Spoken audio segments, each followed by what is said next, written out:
Olá! Dos indígenas caiapós até o carioca da comunidade. No meio, uma variada gama de artistas do Nordeste.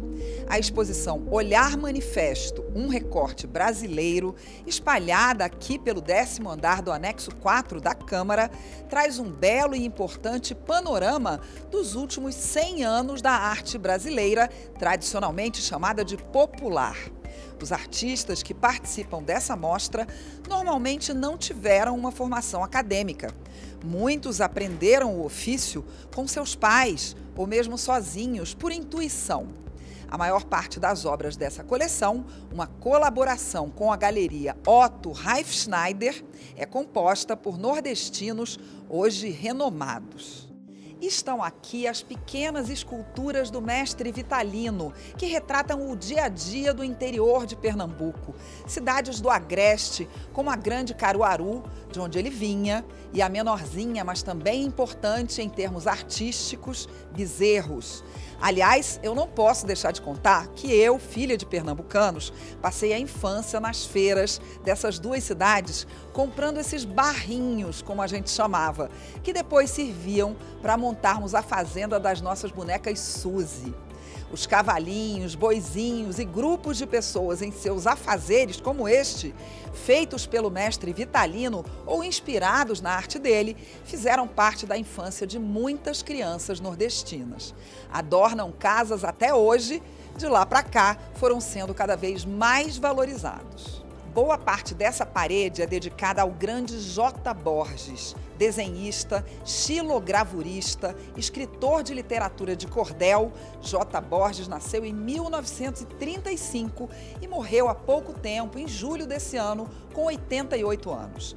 É natural justamente da cidade de Bezerros, que eu citei antes, aquela da feirinha, onde seus cordéis eram vendidos por preços módicos nos anos 70. Hoje, sua obra está exposta em museus pelo país. Olha essa figura fantástica do monstro do sertão. Por falar em monstros, aqui desse lado estão as incríveis criaturas super coloridas do pintor Francisco da Silva, ou Chico da Silva, como também é conhecido. Eu cresci com um desses bichões, meio lagartos, meio dinossauros, na parede da sala dos meus pais.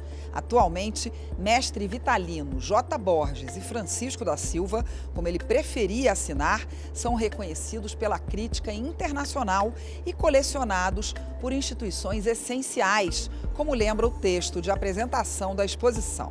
A mostra também conta com outros artistas da xilogravura, com temáticas igualmente nordestinas, mas estilos diferentes do de J. Borges. Assim que você chega na exposição, dá de cara com essas incríveis talhas de Romildo de Andrade. Ele nasceu em Olinda em 1942 e depois se estabeleceu no Rio de Janeiro, onde ganhou exposições até na joalheria Gaster. Muitas das suas talhas foram elaboradas em antigas portas e janelas. Olha essa incrível aqui, com várias camadas. Saindo de Pernambuco para Juazeiro, no Ceará, estão essas duas figuras de Mateus e Catirina, que ficam à frente do Reisado, manifestação cultural típica nordestina. Elas já não têm um estilo mais moderno? São do artista Cícero Arnaldo Lopes da Silva, que só nasceu em 1984. Aqui na mostra você vai poder ver de perto ainda duas faces de Antônio Poteiro, a escultura em barro e a pintura. Poteiro nasceu em Portugal, mas veio com 1 ano para o Brasil. Morou em Minas e em São Paulo, mas se radicou mesmo em Goiânia. É considerado um dos maiores nomes da pintura primitiva brasileira. Outro artista consagrado do Nordeste na mostra é Bajado. Olha que graça esses desenhos dele sobre o Carnaval de Olinda. Os homens vestidos de mulher, tão típicos, e até um folião da Pitombeira dos Quatro Cantos, um dos blocos da cidade do Carnaval. O que serve de ligação entre esses artistas e por que o curador resolveu colocá-los juntos? Eu fui perguntar para ele. O que une essa coleção, como eu botei no título, é um olhar brasileiro, né? Um olhar não acadêmico, um olhar que as pessoas muitas vezes classificam como ingênuo, naif, primitivo, mas que eu tentei nos textos tirar essa adjetivação, né? E tratar simplesmente como arte brasileira. Por que você resolveu tirar essas palavras? Porque eu acho que quando essas classificações foram feitas e da forma que isso era feito, sempre tinha o intuito de botar essa arte num nível inferior, rudimentar, né? Até assim, a escolha do título, se Olhar Manifesto, é em contraste aos títulos que em geral falam da mão, né? Como se fosse assim, a mão do trabalhador que executa a obra. Até porque todo artista executa a obra com as suas mãos, né? Então é mais ou menos por aí. Se não se fala como se não tivesse uma cabeça por trás, só as mãos. Exato, uma visão de mundo diferente, um olhar com outras experiências, né, de outros lugares. E você vê que aqui tem obras do sul ao norte do país, né?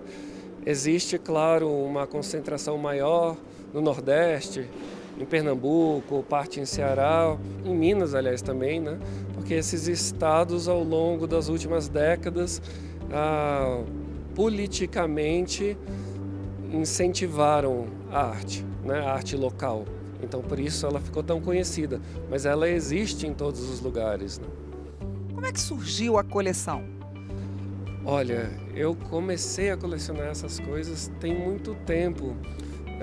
Na casa dos meus pais e dos meus avós, se não tinha artes plásticas nesse sentido, assim, não tinham grandes pinturas ou esculturas ou nomes famosos, tinham cerâmicas do interior da Bahia, tinham bonecas carajás, tinham essas outras peças que sempre me interessaram, né? Então eu até lembro assim, as primeiras peças que eu comprei, acho que foram na FUNAI, aqui em Brasília, quando tinha Artíndia, né? E um vaso no Mato Grosso, dos Cadwell.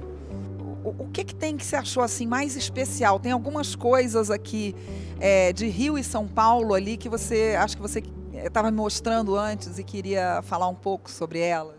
Tem umas peças especiais, por exemplo, tem uma pintura do Emídio de Souza, que é considerado talvez o primeiro desses artistas a desenvolver uma arte própria, despreocupada em relação ao academicismo, apesar dele ter tido contato. E a pintura que a gente tem aqui é de 49, o ano que ele falece e o ano também da única individual dele. E ele foi parcialmente redescoberto pelo Volpi, tem uma história muito interessante, nos anos 30.